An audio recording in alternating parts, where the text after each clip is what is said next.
Hello friends, అందరికీ నమస్కారం.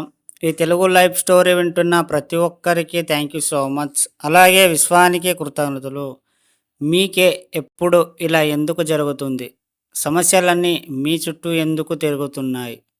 ఎవరైనా అన్నీ మీకే ఎందుకు చెబుతున్నారు? ఆఫీస్లో మీరు ఎంత బాగా పని చేస్తున్నా బాస్ మిమ్మల్నే ఎందుకు టార్గెట్ చేస్తున్నాడు? అవును, నేనే ఎందుకు ఇలా ఉన్నాను? ఇదంతా నేను చేసిన తప్పా? యస్, తప్పంతా మీదే. మీరు వీటన్నిటి గురించి పదే పదే ఆలోచించినప్పుడు అది మిమ్మల్నే అతుక్కుని ఉంటాయి.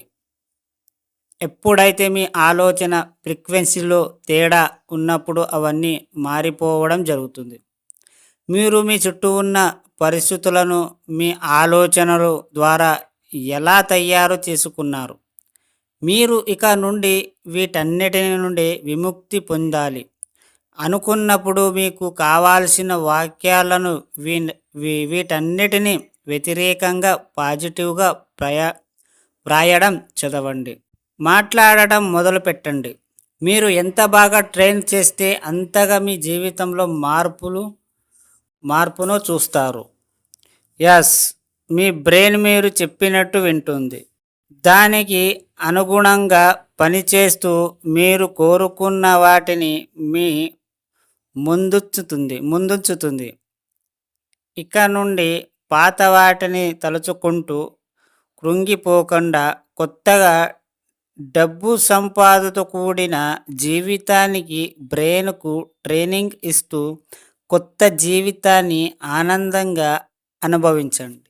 మీరు మీ చుట్టుపక్కల జరిగే విషయాలని, నెగటివ్స్ని అవన్నీ మీరు ఎక్కువ చూడటం వల్ల మీకు అలా అయిపోతూ ఉంటుంది. మీరు పదే పదే నాకే ఎందుకు ఇలా జరుగుతుంది అని మీకు పదే పదే ఆలోచించడం వల్ల, మీరు ఎక్కువ నెగటివ్స్ని వినడం వల్ల మీ మైండ్ ఎక్కువ నెగటివ్నే క్రియేట్ చేస్తుంది. మీరు ఎప్పుడైతే పాజిటివ్గా మీరు మార్చుతారో అప్పుడు నెగటివ్స్ని తక్కువ చూడటం మొదలవుతుంది. పాజిటివ్ నెగటివ్ అనేది మనం చుట్టూ పరిసరాల్లో ఎక్కువ ఉంటుంది. మీకు నాకే ఎందుకు ఇలా జరుగుతుంది అనే మాట తీసి నాకే జీవితం అంతా బాగుంది అని క్రియేట్ చేసుకోవాలి. మీరు పదే పదే అనడం వల్ల మీకు అన్నీ బాగుంటాయి.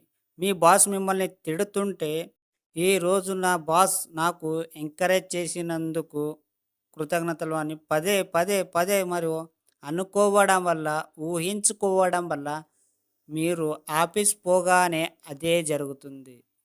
ఎందుకు నాకే ఇలా ఇలా ఎందుకు జరుగుతుందంటే, మీరు ఒక ఇష్యూ అయిన తర్వాత పదే ఆలోచనలు వస్తాయి నెగటివ్స్ని.